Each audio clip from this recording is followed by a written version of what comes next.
이야기는 멕시코시티라는 오물구덩이에서 막을 여는데 여기서 우리는 리타 모라 카스트로라는 윤리관이 고무줄처럼 늘어나는 변호사를 영접하게 된다. 자칭 정의의 수호자라는 이 인간은 가브리엘 멘도사라는 정치인이 제기랄 지 마누라를 무참히 도륙하고도 법망을 유유히 빠져나가도록 수작을 부린다. 이 상판떼기만 봐도 범인은 개쓰레기가 유죄라는 걸 존나게 잘 알면서도 리타는 동료와 작당하여 살인사건을 덮으려고 자살이라는 뻔뻔한 개쓰레기를 날조한다. 아니나 다를까 이 골병분 사법부는 멘도사에게 면죄부를 안겨주고 리타는 자신이 연출한 이 저질 코미디에 대해 가짱캐도 양심의 가책을 느끼는 척한다. 리타가 화장실 칸막이에 생지마냥 처박혀 죄의식을 되새김질하는 동안 그녀의 속을 존나게 뒤집어 놓을 전화 한 통이 걸려온다. 신원미상의 모쏠이는 새 고객을 만나려면 10분 내로 신문 가판대로 기어나오라고 지시하는데 이건 누가 봐도 대놓고 파놓은 함정이었다. 아주 찰나의 순간 고뇌하는 신용을 하더니 그녀는 결국 그 정신나간 명령에 복종하기로 마음먹는다.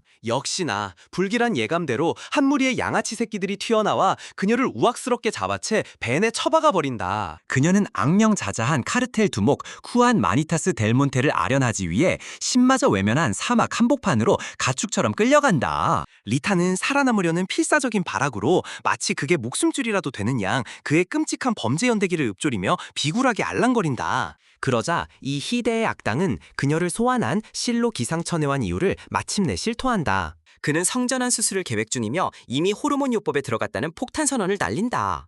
이제 리타는 이 마약왕의 거시기를 잘라줄 의사를 찾아야 하는 그녀의 커리어에 길이 남을 족같은 임무를 부여받는다. 그녀의 여정은 방코크로 향하는데 그곳은 의뢰인의 피 묻은 돈이라면 영원까지도 살 수 있는 타락의 도시였다. 그녀가 의사를 물색하느라 동분서주하는 사이 마니타스는 수하들을 보내 제깍 움직이라며 그녀의 목을 조여온다. 마침내 그녀는 워서맨이라는 의사와 접선하여 실로 기가 막혀 씨발 소리가 절로 나오는 상담 약속을 잡아낸다. 과거 성정체성으로 고뇌했던 워서맨은 이 카르텔 개자식의 상담에 응하는 매우 미심쩍은 결단을 내린다. 그러는 사이 리타는 자기 인생이 통째로 시군창에 처박힐 운명이라는 사실은 꿈에도 모르는 마니타스의 순진무구한 아내 제시와 대면한다. 리타의 다음 과업은 제시와 두 아들 앙헬과 디에고에게 새 신분을 만들어 스위스로 빼돌리는 것이다. 공항에서 리타는 이 불쌍한 가족이 감히 상상조차 못할 개같은 인생으로 떠나는 애간장이 녹는 이별의 순간을 멀뚱히 지켜본다. 그들이 떠나기 무섭게 마니타스는 임무 종료를 선언하고 그녀의 공범 행위에 대한 보상으로 눈이 뒤집힐 만한 거액을 약속한다.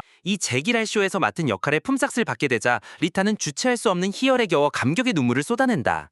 이 거대한 사기극의 마침표를 찍기 위해 마니타스는 자신의 사망을 공식화할 조작된 갱단 총격전을 벌인다. 스위스에서 망연자실한 제시는 그 비보를 듣고 남편의 죽음을 슬퍼하지만 정작 그 작자는 멀쩡히 살아남아 마지막 수술을 대기하고 있었다. 수술이 끝나고 과거의 마니타스는 에밀리아 페레스라는 새 이름으로 완벽하게 탈바꿈하며 마침내 성전환을 마무리 짓는다. 4년 뒤 우리는 리타가 그 피 묻은 돈으로 번지르르하게 치장하고 흥청망청 호의호식하는 꼴을 목격한다. 지인들과의 만찬 자리에서 그녀는 첫눈에 에밀리아임을 직감한 한 여성과 정면으로 맞닥뜨린다. 에밀리아가 정체를 드러내 리타의 평온을 산산조각내자 그녀의 얼굴에는 씨발 좆됐다는 식의 생생한 공포가 서린다. 에밀리아가 제시와 아들들을 다시 만나겠다며 그녀를 찾아왔다는 사실이 분명해지는데 이는 극도로 이기적이고 무모하기 이를 데 없는 족같은 발상이었다. 끔찍한 발상을 현실로 구현하는 데는 도같은 리타는 제시와 아이들을 에밀리아의 대저택으로 끌어들일 판을 짠다. 가족은 에밀리아가 실종됐던 마니타스의 사촌이며 이제 아이들의 이모가 되어줄 거라는 조작된 시나리오에 감쪽까지 속아 넘어간다. 에밀리아는 아들들을 보는 순간 황홀감에 젖어 자신이 그토록 집요하게 연출한 이 허접한 가족 상봉의 순간을 만끽한다. 그러나 제시는 이 해괴망측한 상황과 뜬금없이 등장한 새 친척의 존재에 존나게 오싹한 위화감을 느낀다. 제 인생이 아직 충분히 족같은 막장이 아니라는 듯 그녀는 옛 연놈인 구스타보 브룬과 곧바로 애정행각을 재개한다. 오찬 도중 리타와 에밀리아는 카르텔 때문에 인생이 개박살난 아들을 애타게 찾는 또 한 명의 비운의 여인과 마주친다. 이 조우는 에밀리아를 죄의식의 나락으로 밀어넣으며 자신이 싸질러 넣은 오물의 끔찍한 대가를 직시하게 만든다.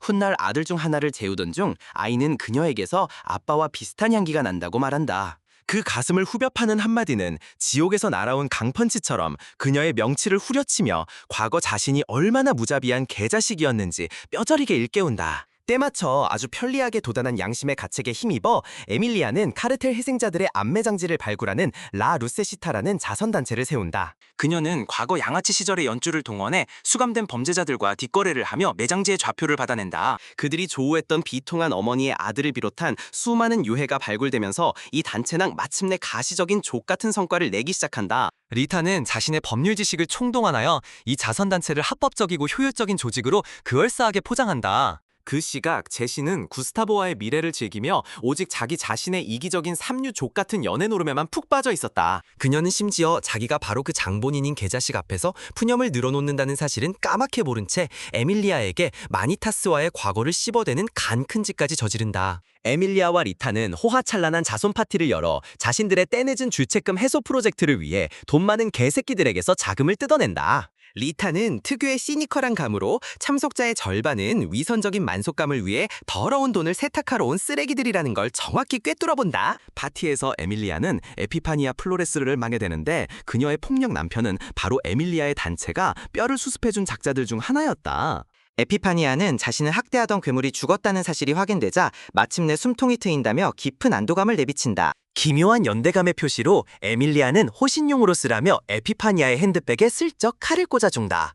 과거의 상처에 대한 이 기이한 공감대는 이내 로맨스로 발전하여 에밀리아와 에피파니아는 연인 사이가 된다. 이 모든 상황이 점점 버겁게 느껴진 리타는 자신의 족같은 신세에 대해 에밀리아 앞에서 뒤물게 속내를 드러낸다. 에밀리아는 이 위선적인 자선사업 나부랭이가 전부 그녀 덕분이라고 지켜세우는데 이건 우울하게도 족같은 팩트다. 이후 리타는 클럽에서 제시와 구스타보가 대놓고 히덕거리는 꼴을 목격하고 그 족같은 불륜에 대한 불길한 예감이 사실이었음을 확인한다. 제시가 구스타보와 함께 떠나겠다며 제기랄 애들까지 데려가겠다고 폭탄 선언을 하면서 마침내 골마 터질 게 터지고 한다. 에밀리아는 꼭지가 돌아 아이들은 내 소유라고 고함을 지르는데 이는 모든 걸 까발리는 파국적인 족같은 실언이었다. 격분한 에밀리아는 옛 마니타스의 폭력성이 부활하여 조폭들을 시켜 구스타보를 죽기 직전까지 두들겨 팬 뒤 돈다발을 쥐어주며 멕시코에서 당장 썩거지라고 위협한다. 제시는 족가라는 듯 기어코 아들들을 데리고 튀어버리고 이에 에밀리아는 그녀의 자산을 묶어버리며 둘의 싸움은 파국으로 치닫는다.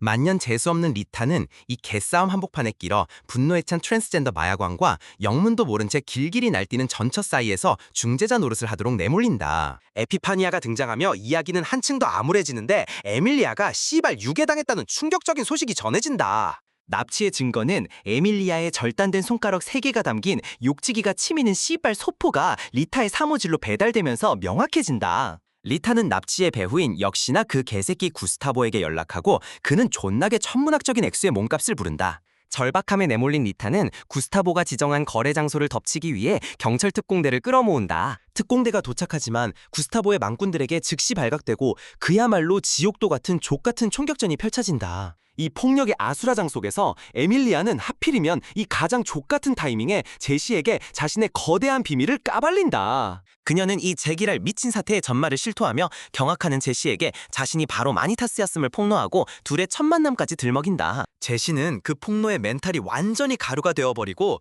죄의식과 충격 그리고 극심한 혼돈의 소용돌이에 휘말린다. 그녀가 이 완벽한 계판을 수습할 틈도 없이 구스타보는 에밀리아를 낚고채 트렁크에 처박고는 인질이 된 제시와 함께 꽁무니를 뺀다. 하지만 마침내 족같은 용기를 쥐어짠 제시는 구스타보에게 총구를 들이대고 씨발 차를 세우라고 고함친다. 총을 두고 벌이는 필사적인 육탄전 끝에 구스타보는 결국 차량의 제어력을 상실하고 만다. 차량은 도로를 벗어나 거대한 화염에 휩싸이며 에밀리아와 제시 그리고 구스타보는 그 자리에서 몰살당한다. 모든 것이 끝난 잿더미 속에서 리타는 뒷수습을 하며 졸지에 고아가 된 두 아들의 법적 보호자가 되는 신세가 된다. 영화는 다시 멕시코시티로 돌아와 에피파니아가 에밀리아와 그녀가 남긴 이 지독하게 족같은 유산을 추모하는 거대한 군중 행진을 이끄는 모습으로 막을 내린다.